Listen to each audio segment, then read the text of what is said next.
I personally feel that SIP is a habit creation, which is a very good habit creation. It inculcates the habit of saving and investing. So once you build this habit, I think one should not come out of it. You should continue with your SIPs because, and it's a discipline because, and in investing, I think ultimately the more disciplined you are, the better returns you can generate over a long period of time. So if you somehow build this habit of making an SIP or doing an SIP, you should continue with it.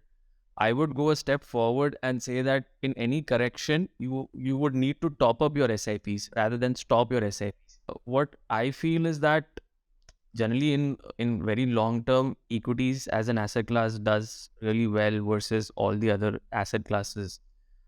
So your allocation to gold has to be tactical allocation where you think that it can do well versus relatively well versus the other asset classes. So generally, I'm not a believer that one needs to like just keep having a high allocation to gold in their portfolio over a very long period of time because I think compounding is done through equities as an asset class because gold is not an yielding asset class as well. What an investor in India may get is the rupee depreciation part of it because if he invests in gold, but the compounding effect would always be given by equities. Is liking. So I think in a volatile environment, it is very good to be invested in a Flexi Cap strategy so that the fund manager can generate alpha by not only by rotating within sectors, but also by rotating between the capitalizations, large cap, mid cap, and small cap. So, I would suggest that it has to be a favorable category which an investor should look into and make allocation from his capital. Is मामले में like generally it one has to see when are they trying to build this corpus of retirement. So if you're trying to do this early in your investing career or your general working career, I think one needs to be aggressively aligned or invested in equities as an asset class. Because as you all know, over a long period of time, equities ends up giving one of the best returns across asset classes. It's just that it is volatile in this journey. So if you are entering it into your late cycle of investing career, that's when you realize that I need to build a retirement portfolio. I think hybrids as a category is suitable for that individual because at that stage of your investing career, you wouldn't want volatility in your investment portfolio and return profile of the investment which you're doing. So I think hybrid as a category, especially these dynamically managed hybrid categories, where volatility is taken as an advantage or tried to is being used to generate returns. I think those schemes fit into an investor who is wanting to build a portfolio, retirement portfolio, but in the later stage of his investing career. So what a multi-asset fund manager has to do is that identify where in the cycle we are in each of these asset classes. So it becomes slightly difficult for an individual to keep tracking each of these asset classes. So that's why it's always good to approach an investment firm which would have dedicated teams for each of these asset class and it's their job to identify where are we the cycle for these asset classes. So I would say that having a static allocation to each of them doesn't make sense because, or you wouldn't reap the most returns by having a static allocation to each of these asset classes. If you take one, like as a fund manager, one has to think that, oh, today we are in the bottom of the cycle in equities as an asset class. I need to allocate more capital to equities. But then if I think that equities is overvalued, the return expectation is low or maybe negative, I need to allocate more to debt. So this is a job which a fund manager of a multi-asset fund is required to do. But one can look at how their tax comes out after looking at this reduction and one still has an option of being in the whole scheme. So investing in ELSS is still possible and one can benefit out of it as well.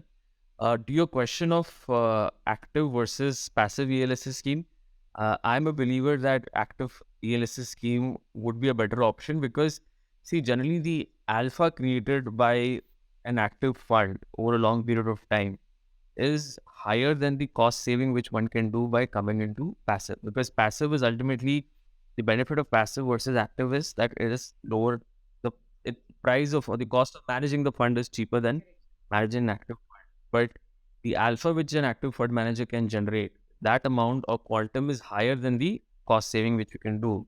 So net the investor benefits by being invested in an active ELSS scheme. So I would recommend investors to be the active ELSS versus the passive.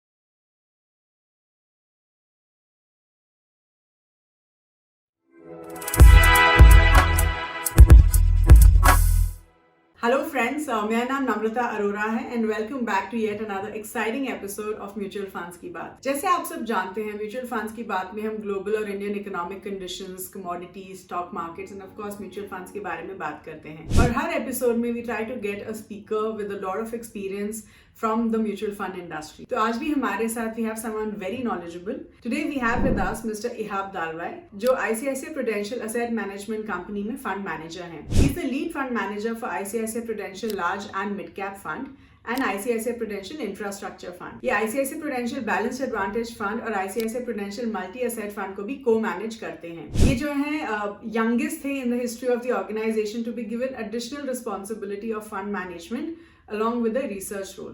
Fund manager बनने से पहले ये जो है काफी sectors cover करते थे, जैसे hotels, textiles, agrochemicals, power, media and real estate. Before joining the AMC, Ihab was associated with Bhuta Shah and Company Chartered Accountants, where he represented clients for matters relating to international taxation and transfer pricing, and handled various statutory audits, tax assessments, tax returns, and financial report preparation and finalization of accounts. Ihab एक chartered accountant है and a chartered financial analyst USA.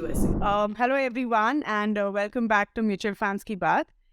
Today we have with us Ihab from ICICI Prudential Mutual Fund. Hello Ihab.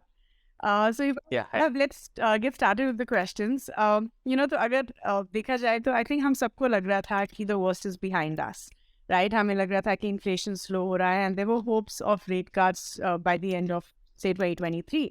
लेकिन अभी suddenly crisis situation आ गई है जिसमें we don't know where the markets are really going. So if you look at it almost feels like 2008 क्योंकि सिर्फ पिछले 2 हफ्तों में हमने 4 से बड़े बैंक्स को कोलैप्स होते हुए देखा है. So the $212 billion tech lender Silicon Valley Bank recently collapsed हुआ along with the Signature Bank. और अभी जो है काफ़ी यूरोपियन बैंक्स भी ऐसी क्राइसिस सिचुएशन फेस कर रहे हैं. So आपको क्या लगता है कि इसका जो है इंडियन इकोनॉमी पे एंड इंडियन बैंक्स पे क्या इम्पैक्ट होने वाला है? Is this time for us to say brace for impact? और हमें क्या लगता है कि इंडियन मार्केट्स पे रियली क्या इम्पैक्ट होगा? Correct. Yeah. So basically, like on the global landscape also, like you mentioned, there is an event which has occurred. But the good part is that जो regulators है या policy makers है, they were very quick to react and try to contain this impact of the issue to within the banking system and for it not to spill over to the broader financial markets or to the economy as well. So that is a good thing or a good response which we have seen over the last 1 week or slightly longer. Yeah. Coming to a question on impact to the Indian economy. So what we have seen is that whenever there is a banking issue in a particular country or globally as well, what gets impacted generally is the lending environment because banks would want to beef up their balance sheet, would want to improve their balance sheet whenever there is a kind of liquidity impact or a liquidity low liquidity or a liquidity stress environment. So banks would want to improve the balance sheet. So what gets impacted is lending. So there is a possibility that global economy may slow down because of this. So its impact on the Indian economy on first principle basis, it would impact the exporters, be it service exporters or manufacturing companies which are exporting to these countries which are facing this challenge currently. But overall on the Indian economy, it shouldn't impact much apart from the service exporters. So be it IT services, which we've seen reacting to this global issue currently. But coming to the Indian banking system, I think the Indian banking system is very resilient. We have very strong regulatory frameworks. Our capital adequacy is also very strong for the system. We've gone through a very good or a very long period of cleanup, and the balance sheet today which the Indian banking system has is very strong. And unlike the global banks which are facing the problem. Indian banks have a very on the liability side, they have very granular deposits.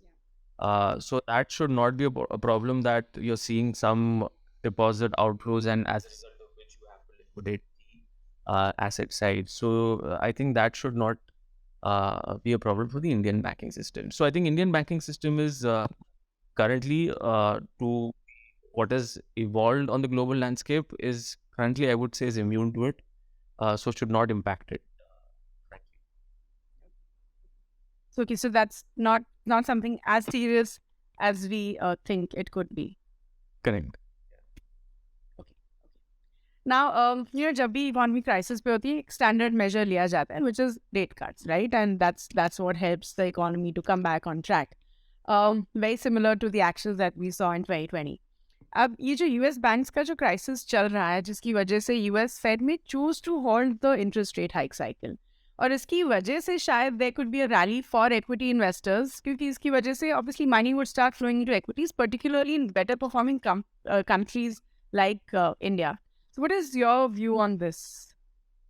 So you're right in your assessment that generally how the central banks function results in how at times influences how equities as an asset class does. So what we've seen over the last decade, that we saw, I would say, an ultra loose monetary policy in terms of low rates, very high liquidity in terms of quantitative easing. As a result of which we saw elevated multiples across geographies on equities as an asset class. But what we have seen over the last 12 to 18 months, we've seen a tightening cycle, and as a result of which equities as an asset class globally had not done well.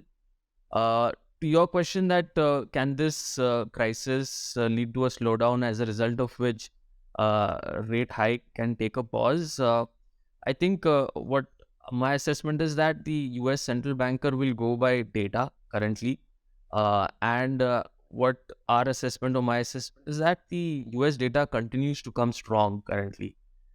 So as long as the data is coming strong, and the issue or the tightness in US is the service sector. So that is a space where which is leading to high inflation in US. So I think then there can be a possibility of one more rate hike is what I feel. But we are close to the peak and or to the plateau, and if things deteriorate from here, and if, like I mentioned earlier, if this tightness is resulting in an economy slowdown, obviously we can expect rate cuts, but maybe 6 to 8 months down the line. Not immediately, not in the near future immediately. Yeah, because the near-term data continues to come strong. If you look at housing data in US, that is strong. If you look at the labor employment addition data as well, so that also continues to be strong. So those indicators continue to show tight or good demand or tight market on the service side. Fair. All right. Okay. तो फिर हम कुछ महीनों की बात करें तो we've heard a bunch of investors say कि market जैसे रेंज में मूव कर रही हैं, ना तो ज़्यादा ऊपर गई है ना तो ज़्यादा नीचे गई हैं. And I think some of the investments, especially in the SIP form, are in the negative return zone. तो जो retail investors होते हैं ना, वो अभी market को लेके काफ़ी they are very indecisive because they don't really know where the markets are headed, right? और जिसकी वजह से SIP जो stoppage ratio है, which is basically the ratio of the number of closed accounts to new accounts, is at a 27-month high. In your opinion, ऐसा क्यों हो रहा है, और क्या investors को at this point अपना SIPs बंद कर देना चाहिए, या फिर हमें right time को wait करना चाहिए, or we wait for another big market correction to deploy these funds? So can you just help us with some clarity on this? Yeah, sure. So what I personally feel that SIP is a habit creation, which is a very good habit creation. It inculcates the habit of saving and investing. So once you build this habit, I think one should not come out of it. You should continue with your SIPs, because and it's a discipline, because and in investing, I think ultimately the more disciplined you are, the better returns you can generate over a long period of time. So if you somehow build this habit of making an SIP or doing an SIP, you should continue with it. I would go a step forward and say that in any correction, you would need to top up your SIPs rather than stop your SIPs, because it works on a function of averaging. So when you buy something, you would want to buy more at a lower price, right? So if you're getting something cheaper today, you should increase your allocation as an asset class and increase allocation. So you should increase your SIPs or the quantum of SIP which you have done, as any asset class you want to buy corrects. No it's surprising कि जब हम कोई भी और asset class को देखते हैं, right, चाहे हम रियल एस्टेट देख लें या गोल्ड देख लें, हम तब खरीदते हैं जब उसका प्राइस नीचे होता है, लेकिन equity में हमारा रिएक्शन बिल्कुल ऑपोजिट होता है. Correct. Yeah.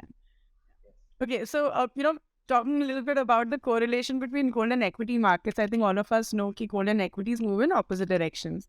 Feb March of this particular year, of course, इसकी वजह से investors के दिमाग में थोड़ा डर तो है, right? And अब जो stock market का volatility चल रहा है, जिसकी वजह से of course gold का demand वापस बढ़ गया है, which has led to an all-time high in the price of gold. So in your opinion, क्या ये सही time है for all of us to invest in gold ETFs? या फिर इन्वेस्टर्स को वेट करना चाहिए for the gold prices to crash? I mean एक आइडियल इन्वेस्टमेंट होराइजन कितना होना चाहिए गोल्ड के लिए, and in our portfolio exposure भी कितना होना चाहिए? तो अगर आप गोल्ड के ऊपर थोड़ी क्लैरिटी दे पाए तो will be great. Correct. So internally हम लोगों ने देखा है कि gold has a very good correlation with real rates in US. So I'm just trying to explain this a bit more in terms of when we feel or when an investor feels that rate hike जो cycle है वो peak हो गया है और यहाँ से नीचे आ सकता है, I think that is the best time to invest in gold. What we've seen over the last 12 months, as you mentioned, every time US Treasury yields touched around 4%, gold had bottomed. And that journey from 4% to 3.3 or 3.4, every time it has come down, gold has outperformed or has done well. So this time around as well. So last couple of months ago, it had touched almost 4%. And now this, because of the banking crisis in US, we saw treasury yields come off drastically or significantly in US. And same time, gold had done well and it touched almost $2,000 recently. So once we made up a view that US rate hike cycle is over, I think that's a good time to invest in gold. And obviously we are close to the end of the rate hike cycle, so one can incrementally look at this asset class favorably. But I think the high allocation has to be done when you think that US 10 years has peaked out. So we've seen around 4% is what, every time it goes to 4, it comes down from there. But now it is, I think it's come off to 3.5. So I wouldn't say that one needs to add on now, but if it goes higher, I think one should keep adding gold. Okay. So just, I add on to the questions that I asked you. कि gold के लिए ideal investment horizon क्या होना चाहिए और हमारे portfolio में हम कितना गोल्ड को एलोकेट कर सकते हैं? See, what I feel is that generally in very long term, equities as an asset class does really well versus all the other asset classes. So your allocation to gold has to be tactical allocation where you think that it can do well versus relatively well versus the other asset classes. So generally, I'm not a believer that one needs to just keep having a high allocation to gold in their portfolio over a very long period of time, because I think compounding is done through equities as an asset class, because gold is not an yielding asset class as well. What an investor in India may get is the rupee depreciation part of it, because if he invests in gold, but the compounding effect would always be given by equities. So I think tactically one needs to make an allocation to gold, but in that framework also, I think we are entering into that phase where gold should be looked at favorably. But after the recent up move, I would suggest investors to wait for some time, and as if US Treasury goes up, that's when one should look at gold as a favorable asset. Okay, perfect. ठीक है. तो अगर हम देखें कि flexi cap funds में जो है जो net assets under the AUM basically has touched about 2.4 trillion rupees in Feb of this year, which is the highest. अगर हम देखें 11 जो equity oriented schemes हैं म्यूचुअल फंड्स के, उसमें highest है. तो आपकी ओपिनियन में जो फ्लेक्सी कैप फंड्स होते हैं वो क्या वॉलेटाइल मार्केट में अच्छा इन्वेस्टमेंट माना जाता है उनका, या फिर जब जो इन्वेस्टर्स हैं इन्वेस्ट कर रहे हैं in these kind of funds, तो उनका आइडियल टाइम होराइजन क्या होना चाहिए फ्लेक्सी कैप फंड्स का? No, Flexi Cap as a category, I think it's a very good category, and it's more important during the volatile times, as you mentioned, because in volatile times, giving maximum freedom and flexibility to the fund manager is important. If you end up investing in a very constrained fund, the fund manager cannot maneuver his portfolio to his liking. So I think in a volatile environment, it is very good to be invested in a flexi cap strategy, so that the fund manager can generate alpha by not only by rotating within sectors, but also by rotating between the capitalizations, large cap, mid cap, and small cap.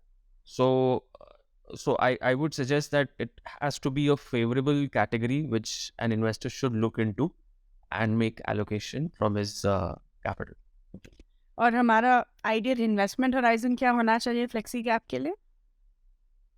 So it has to be long term. It has to be a core part of your portfolio. So it has to be there in your as a part of your portfolio. ठीक है. अब अगर हम थोड़ा mid cap और small cap funds की बात करें, राइट, क्योंकि जब हम देखते हैं कि जो मिड कैप और स्मॉल कैप फंड्स होते हैं, they tend to become, they're probably not very favorable type of investors in markets like these. और काफ़ी जो नए इन्वेस्टर्स होते हैं they start panicking. तो जो नए इन्वेस्टर्स होते हैं उनके लिए आपका क्या एडवाइस होगा, specially in the mid cap and the small cap fund space? और क्या ये we could look at this as a good opportunity to start averaging out, कि ऐसे टाइम में we might get these funds the units at a good valuation, तो अभी invest करना चाहिए. तो what would be your advice to new investors for mid cap and small cap funds at times like these? See, generally, if you look at over the last 1 year, what we've been recommending is for investors to be more allocated to large caps versus mid and small caps, because in environment of volatility, it is the large caps which can give you defense and can help protect capital as well, versus mid and small caps. And in terms of valuation, also large caps were cheaper versus mid and small caps. What we need to appreciate that large caps have been subject to a large selling which we have seen by foreign institutional investors, and that is one main reason why we're getting large caps cheaper. Whereas in mid and small caps, there has been good inflows into these categories, and as a result of which I feel that the multiples or the valuation at which certain mid and small caps are trading is slightly higher. So if someone's done their SIPs, I would recommend them to continue with those SIPs, but out of the incremental investments or opportunities which they're looking to invest, I would suggest that they should look at large caps currently versus mid and small caps. Okay. Because I feel that risk reward is favorable in large caps as a category. Okay, fair enough, sure. So Ihab, अगर हम देखा जाए तो दो style of investing होते हैं, growth style and value style, right? तो value style basically tend to invest in relatively undervalued stocks, and this category or these style of funds, they tend to outperform the growth style in bearish markets. तो आपकी जो opinion में value funds और जो Contra funds होते हैं वो एक इन्वेस्टर के पोर्टफोलियो में कहाँ फिट होते हैं? So or should they be a part of your core portfolio or satellite portfolio? So I generally am fond of value and counter cyclical approach of investing, because what I feel is that, see, any जो भी stock return होता है उसका it's a result of two things. One is earnings growth, and your multiple re-rating can also generate stock returns to you. What the value or a counter cyclical style does is that obviously you would want to buy businesses which are growing, which would grow higher in terms of forecasts as well, but you don't end up overpaying, so you take care of the PE or the valuation part which you pay. So there is scope of re-rating which can happen when you start buying a value stock. Generally, a value or a counter cyclical stocks are stocks which are out of favor. These are the stocks which generally most of the market participants won't want to invest in currently, because, and that's why you're getting them cheaper today. It's and that they end up delivering on the earnings growth. That's when market appreciates these companies, and that's when they can re-rate. So the implied growth assumptions also are low in these stocks. So generally you end up buying low earnings expectation and you get them at a lower valuation. So there's a potential of stock delivering returns on both the counts, on the earnings growth expectations improving as well, and the multiple re-rating as well. So the risk reward is very favorable when one invests in a value stock or a counter cyclical stock. See, obviously growth as a style is also a well-known style, and it's a style which uh, many fund managers adopt in investing. But there one has to be very careful that what is being priced into the stock. So if the high growth, generally a growth stock should deliver on better growth than what broad economy would be delivering. So the high growth, if it is priced in, then the potential of any negative surprise, the stock can react negative.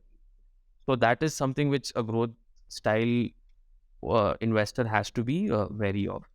So I would suggest value and a counter cyclical approach a counter cyclical approach more than value approach is an all season type style. It need not, generally a counter cyclical style need not go through a phase of underperformance, because you're not stuck to a particular style of investing in counter cyclical style. So I would say today, few quality businesses today in Indian equity market would fit into a counter-cyclical style of investing, because they have underperformed over the last 2.5 years.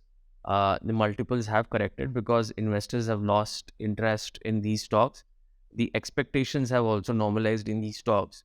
So one would want to buy these businesses. So as an investor, one would always want to buy good quality businesses. But I feel now is the time where, under this framework of counter-cyclical investing, quality as a style is coming into the dashboard of a counter-cyclical approach. So are you recommending that contra funds be a part of our core portfolio?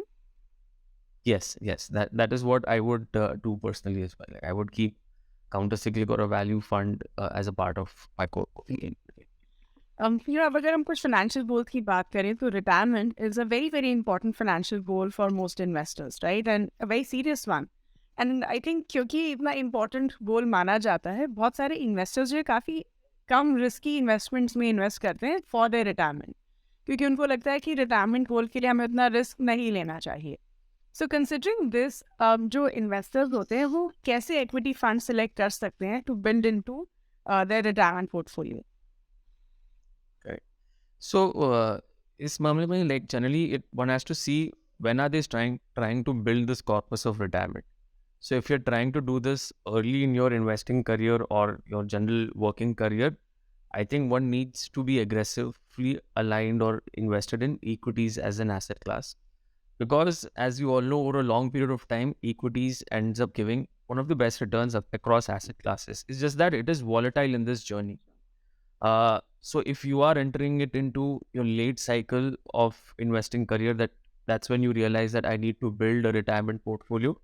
I think hybrids as a category is suitable for that individual, because at that stage of your investing career, you wouldn't want volatility in your investment portfolio and return profile of the investment which you're doing.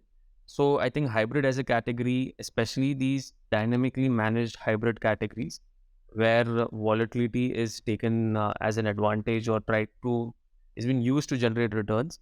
I think those schemes fit into an investor who is wanting to build a retirement portfolio, but in the later stage of his investing career.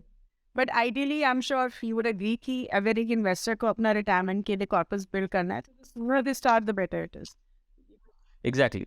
Because you can build, obviously you can start with equities early, and as a result of that, you can compound your capital early as well. Yeah. And that's when you can get higher returns. But if you start late, then your portfolio itself will be aligned or built in a way that the returns would be lower, because you want lower risk at the later stage of your investing career. And just one more question around this, just a small one, कि retirement के बाद, मान लो someone has built their retirement corpus, and they retired, तो retirement के बाद उनको कैसे funds में फोकस करना चाहिए? तो जो रिटायरमेंट कॉर्पस है वो कैसे फंड्स में डाल सकते हैं post retirement? So then I think they would be more like looking for some yield or an annuity type uh, of structure where they would want earnings on a regular basis because their normal source or a monthly source of earning would have disappeared with then. Yeah.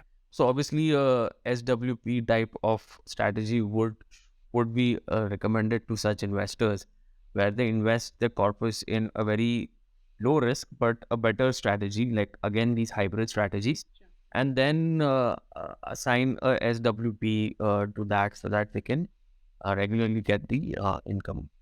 On it. Sure. Okay. Makes sense. All right. Okay. So I think एक जो well diversified portfolio हम बोलते हैं, right, कि एक investor का portfolio काफ़ी well diversified होना चाहिए, लेकिन वो एक इजी टास्क नहीं होता है for an investor. Not easy to really build a well diversified portfolio. It's easier said than done. क्योंकि अगर हमें इक्विटी, डेट, गोल्ड, सिल्वर, इन सब का बैलेंस क्रिएट करना है अपने पोर्टफोलियो में, then how do we go about doing it? तो जो मल्टी एसेट एलोकेशन फंड्स होते हैं, in your opinion, क्या वो good option होते हैं, good option to diversify an investor's portfolio across different asset classes? And just certain add-on questions to this, कि ये जो funds होते हैं, जो multi-asset allocation funds होते हैं, ये कितने risky होते हैं compared to the regular equity funds that we know of, या फिर hybrid funds for that matter? And in funds के लिए ideal investment horizon क्या होना चाहिए? So this is a bit on the multi-asset allocation funds. Sure.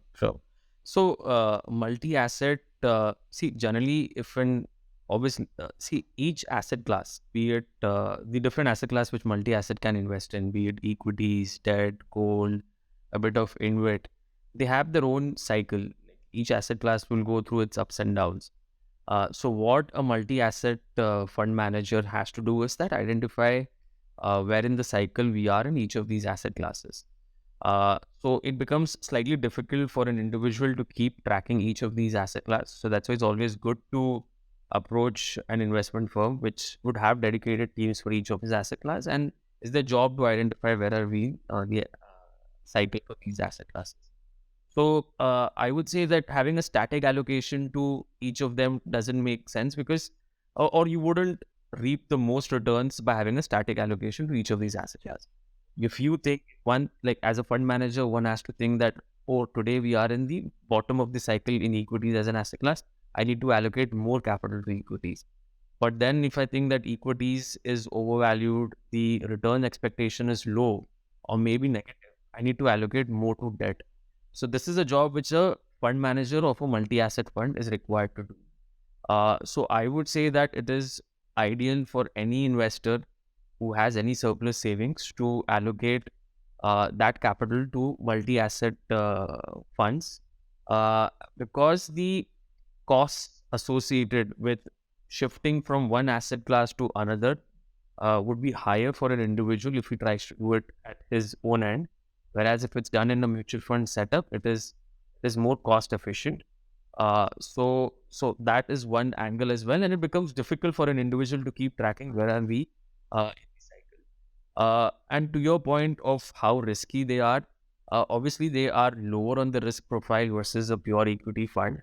And because I'm also involved in a multi-asset fund, the thought process of managing the equity portion as well, there is at times an absolute return thought process as well. Because if I don't see an absolute return in the stocks or sectors where I'm investing in, because this fund would have been better off being invested in debt if the rate cycle is constant.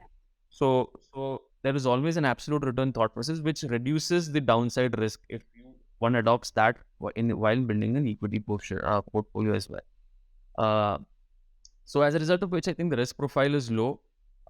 It takes the fund harvests or benefits out of the volatility in each asset classes and try to identify where are we cycle. And that's how extra returns can be generated by toggling between different asset classes. So then what would be the ideal time horizon? क्योंकि हम equity के लिए बोलते हैं long term होना चाहिए, debt के लिए short term होना चाहिए. तो एक multi-asset allocation fund का ideal time horizon क्या होना चाहिए, investment horizon? So I think it has to be a core part of your portfolio. You just invest lump sum in this. And if you're ever confused of which asset class I need to invest in, which asset class should I be in debt or equity, when you're most confused, I think this is the best asset class to invest in, because that would resolve your dilemma of where to invest in. Yeah. All right. Okay. Fair. All right. So abhi, we just saw in the budget recently कि जो new income tax regime है उसको it's been made the default tax regime for investors, and इसकी वजह से जो ENSS funds has a category has lost some of its sheen. अभी अगर हम देखें तो with AMCs बहुत सारी AMCs passive ENSS funds को launch कर रही हैं, and in terms then ऐसे सिनारियो में एज इन्वेस्टर्स हमें क्या करना चाहिए? डू यू थिंक जो actively manage tax saving funds होते हैं, do they still have an edge over the passively managed tax saving funds? Yeah, so obviously, the default option is the new scheme, but one can look at how their tax comes out after looking at this reduction, and one still has an option of being in the old scheme. So investing in ELSS is still possible, and one can benefit out of it as well. To your question of active versus passive ELSS scheme, I'm a believer that active ELSS scheme would be a better option, because see, generally the alpha created by an active fund over a long period of time is higher than the cost saving which one can do by coming into passive, because passive is ultimately the benefit of passive versus active is that it is lower, the price of or the cost of managing the fund is cheaper than managing an active fund. But the alpha which an active fund manager can generate, that amount or quantum is higher than the cost saving which you can do. So net the investor benefits by being invested in an active ELSS scheme. So I would recommend investors to be the active ELSS versus the passive. And I'm sure the same logic would apply to any active fund versus passive fund. True.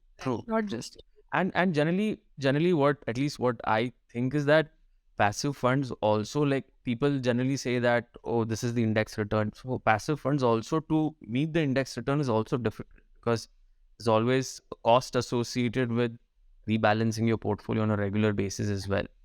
So generally, equity active fund managers are judged against indices, but passive funds also find difficult to meet the index return as well. Because an index fund can never really beat the index.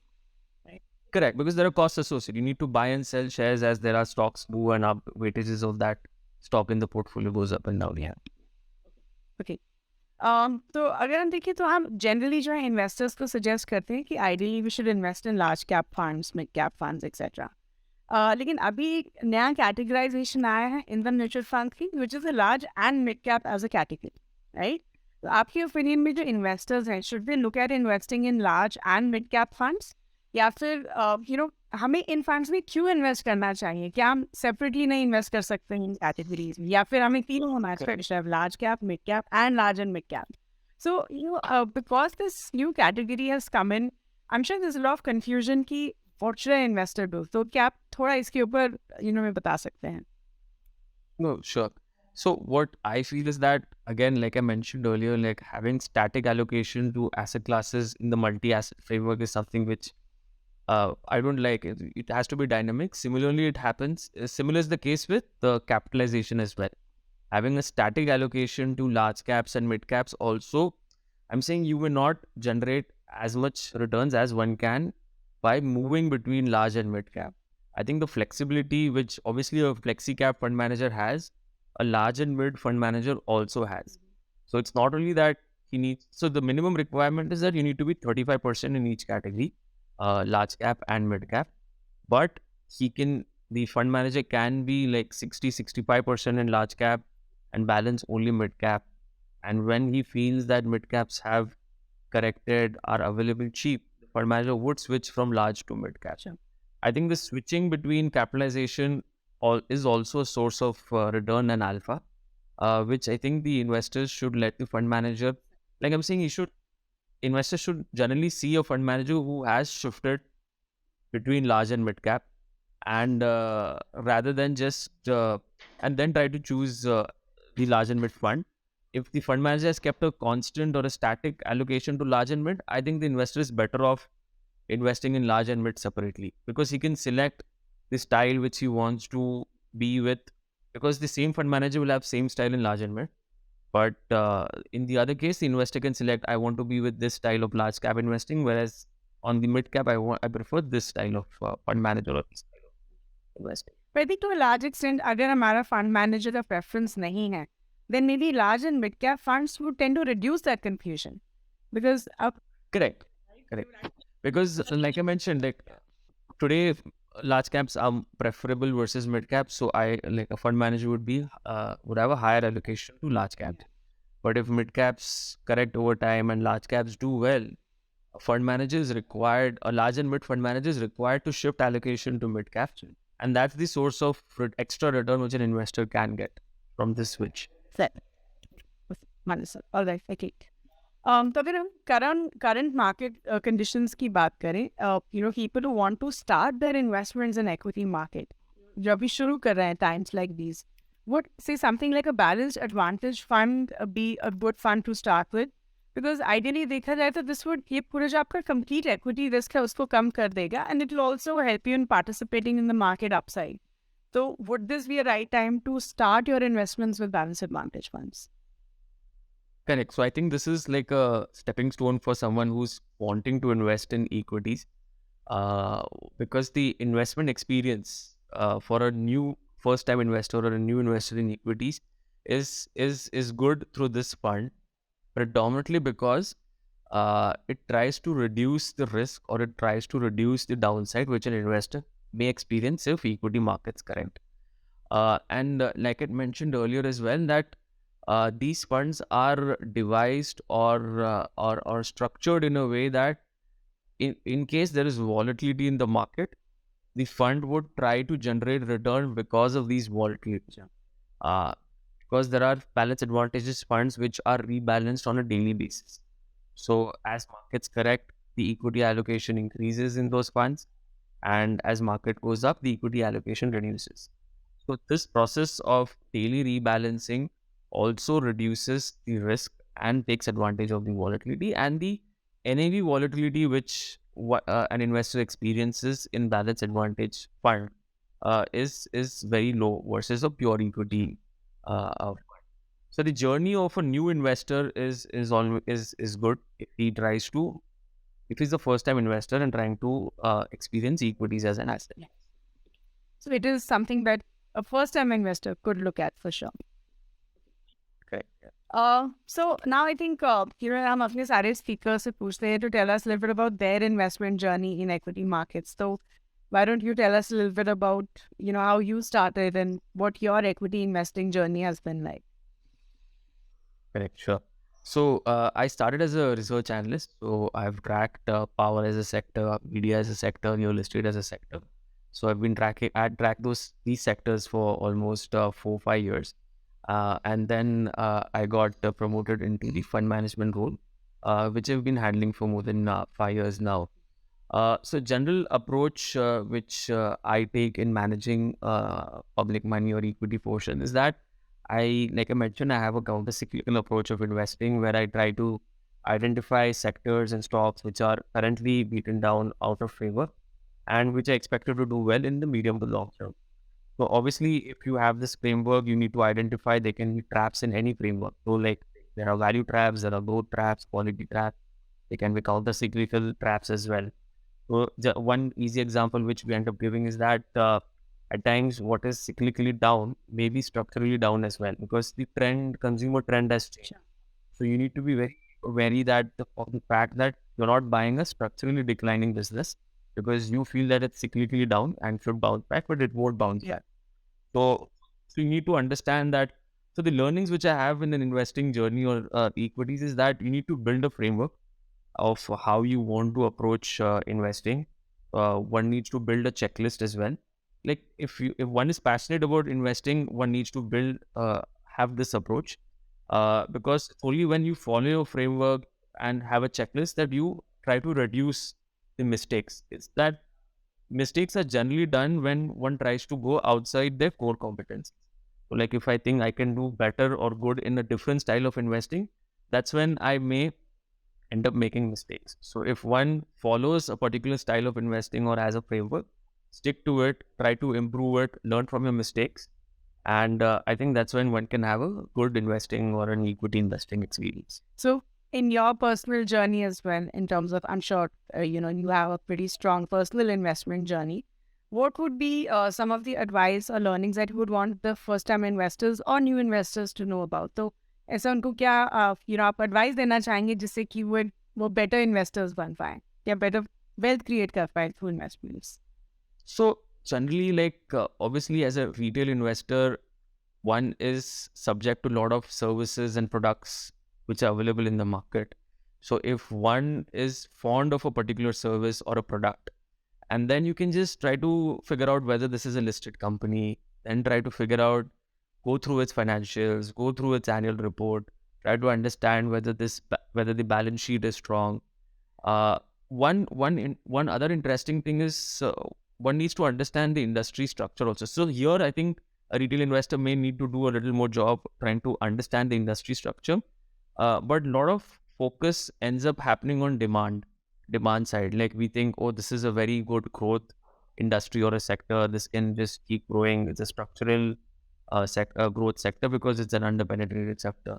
But what happens is that if supply tends to be higher than demand, because everyone knows this is a growth sector, so everyone's going to build capacity for it. Everyone's going to cater to that need. But if supply is higher than demand, the returns which an company or an equity investor experiences would be lower. So there needs to be some barrier or entry barrier for a new player to enter into that industry. There needs to be some mode which an existing player needs to create, be it brand, be it a low cost player. So one needs to identify the industry structure as well if they're looking to invest in a particular sector or industry as well. So these things can help an investor be a better investor is what I feel, and that's what I do when I'm investing. Perfect. And how about some book recommendations? हमारे जो नए investors होते हैं वो हमेशा पूछते हैं कि कुछ books बताइए जो हम पढ़ सकें. So help us with some book recommendations. So one is Capital Returns is one book which is written by Edward Chancellor. So it talks about these industry structures which I spoke about right now. It talks about the supply side as well. So this is a good book to understand how one needs to invest. Like if there are a lot of players entering into an industry, one needs to be a bit cautious because the prospective returns from the industry would be lower. But if there are a lot of players which are exiting an industry, then the prospective returns for the surviving players will be higher. So that's what Capital Returns talks about. Uh, Another book is Non-Consensus Investing, which I like, and by Ruby Bansali. So there again, she talks that look for sectors or stocks which are out of favor. Do the analysis, do your work, and try to figure out these are good businesses and they're out of favor. Don't try to be in bad businesses and out of favor because people are avoiding those businesses because they're bad. But try to find good businesses which are out of favor, and the return journey or the equity return journey would be good if you end up investing in such style of companies and sectors. Sure. Thank you so much. We had a great time chatting up with you. And I'm sure our viewers will like Thank you so much, Navata. Thank you so much. Wow, that was a wonderful conversation with Mr. Ihab. I'm sure आप सबको ये episode बहुत अच्छा लगा होगा and I hope you guys are equally waiting for the next episode. तो quickly जो भी हमने points डिस्कस किए वो मैं आपके लिए summarize कर देती हूँ. तो सबसे पहले हमने ये डिस्कस किया कि the $212 billion tech lender, the Silicon Valley Bank has recently collapsed along with the US-based Signature Bank. तो इसका जो है इंडियन इक्विटी मार्केट्स या इंडियन बैंकिंग सिस्टम पे क्या इफेक्ट होगा? तो मिस्टर इहाब सेज कि जो यूएस बैंकिंग रेगुलेटर है वो जो यूएस बैंक्स का जो कोलैप्स है उसको कंटेन करने की कोशिश कर रहे हैं जिससे कि इसका इफेक्ट जो है एक बड़ी प्रॉब्लम में कन्वर्ट ना हो जाए. लेकिन अगर हम इंडियन बैंकिंग सिस्टम देखें तो वो काफ़ी रेजिलियंट है विद हाई कैपिटल एडिक्वेसी और इसीलिए शायद हमें उतना इम्पैक्ट नहीं होना चाहिए. फिर हमने ये भी डिस्कस किया कि अभी जो है काफ़ी इन्वेस्टर्स थोड़े वरिड हैं इक्विटी मार्केट को लेके जिसका क्लियर इंडिकेशन है through the SIP stoppage ratio. जो SIP स्टॉपेज रेशियो होता है that is the number of closed accounts versus open accounts which is at an all-time high right now at 27-month high. So what we asked Mr. Ihab was कि क्या ये सही time है SIP रोकने का या फिर टाइम्स लाइक दीज हमें क्या करना चाहिए? तो मिस्टर इहाब सेज कि सेविंग और इन्वेस्टिंग का एक हैबिट बिल्ड करना चाहिए ओवर टाइम, क्योंकि तभी आप अपने मेजर फाइनेंशियल गोल्स अचीव कर पाएंगे। और अगर आपने वो हैबिट ऑलरेडी बिल्ड कर ली है थ्रू SIPs, फिर उसको नहीं रोकना चाहिए, बल्कि this is probably the right time to increase your SIP amount instead of stopping your SIPs। फिर हमने गोल्ड के बारे में डिस्कस किया कि अब क्योंकि मार्केट्स जो है काफी वॉलेटाइल हैं, जिसकी वजह से गोल्ड की डिमांड बढ़ गई है, and of course gold is at an all time high right now. तो अभी जो है इन्वेस्टर्स को क्या गोल्ड ETFs में इन्वेस्ट करना चाहिए या वेट करना चाहिए for the gold prices to crash?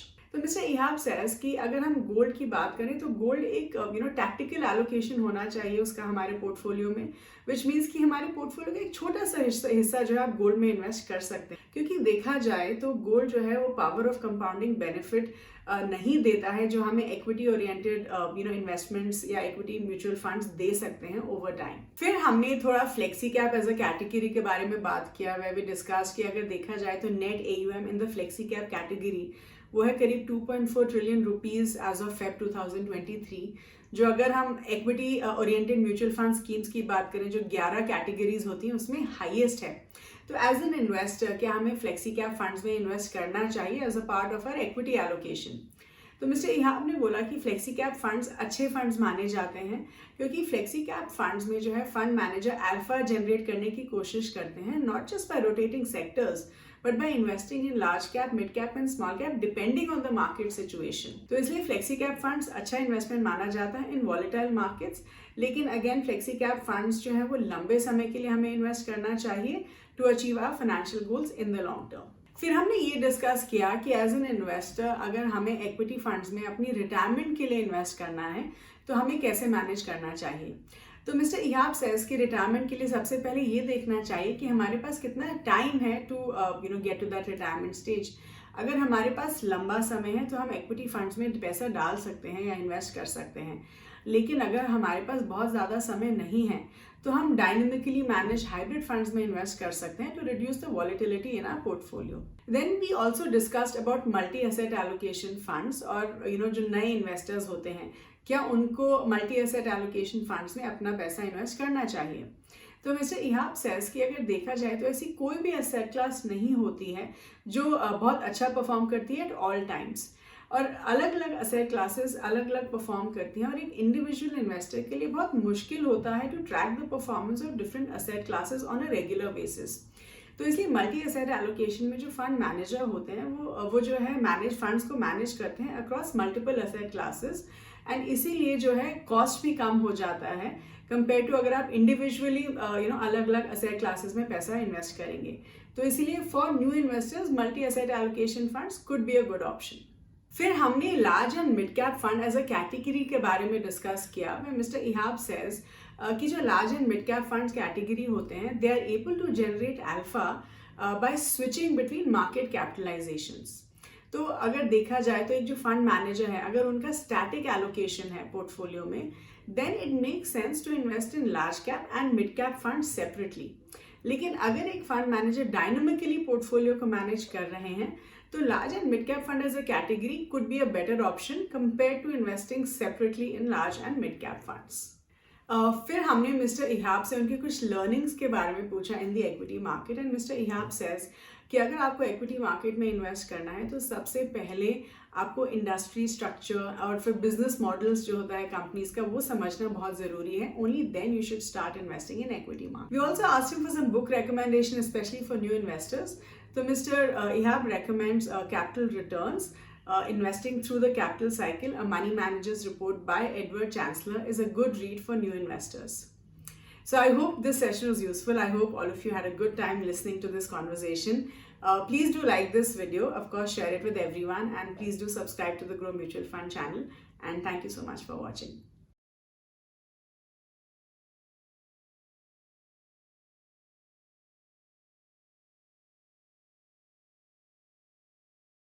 Mutual fund investments are subject to market risks. Read all scheme-related documents carefully.